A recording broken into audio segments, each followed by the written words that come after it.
Right, so it's time to do the end walls, and once again with my videos I'm not an expert, so I'll show you stuff that I have problems with, that I maybe make a mistake with.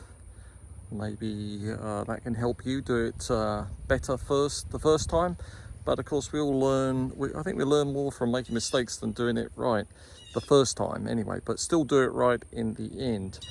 So with that said, let's get seeing what we got going on today. Some studs, and I bought these extra brackets from Greenhouse Company in South Carolina, and what you do is you screwed it on 3 sides, and then this bracket hangs over your end hoop.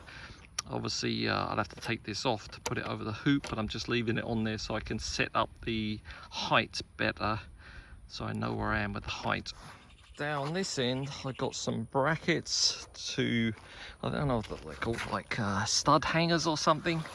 So I'm gonna screw in these screws through here and then whack a nail through the stud through there to hold it in, and make sure these screws are the right length. I remember I used a 2-inch baseboard, so these screws are 1.5 inches, so they're not going to stick out the other side and scratch anything.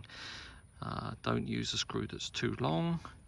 Got these clamps holding this while I screw these in.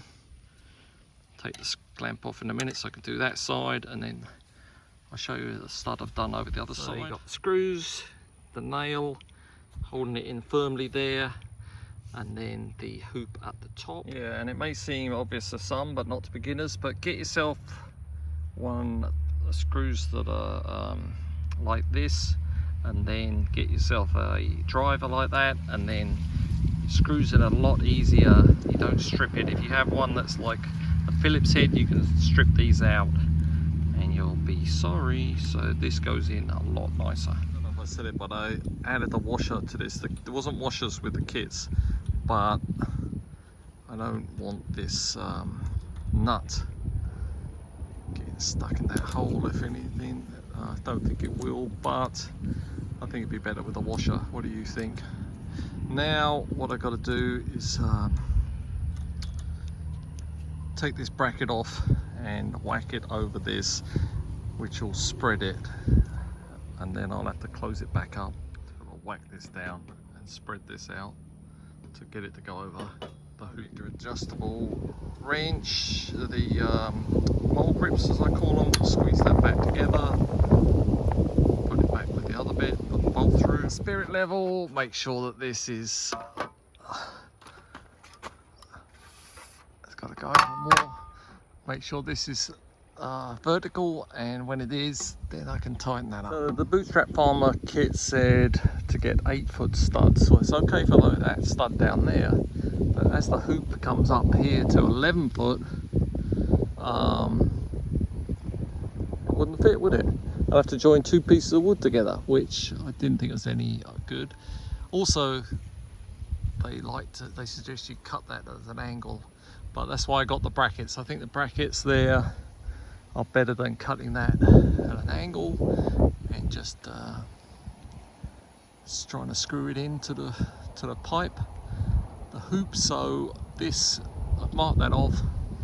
I'm going to cut it a bit lower than that so I can attach the bracket, and yep, that's what I'm going to do next. Cut this off a foot or so that it fits within the hoop. I've got to come down lower than that. That was where the hoop was, but I've got to come down here because I've got to put this bracket on. So we will cut down there.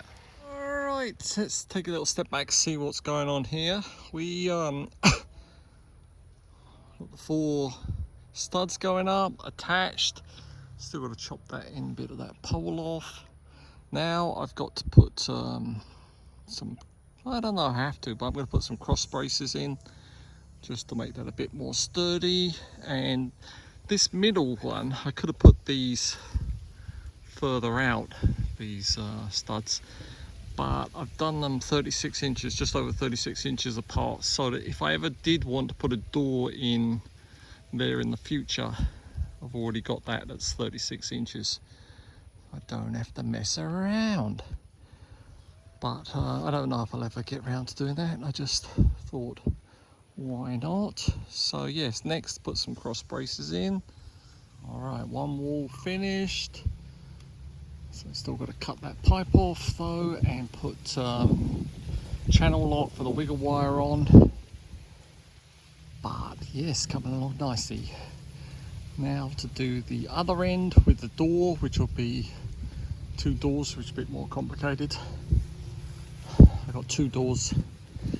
I'll show you that in another video. Alright, if this helps you, let me know. If you got any comments that might help someone else, positive comments please. Thank you.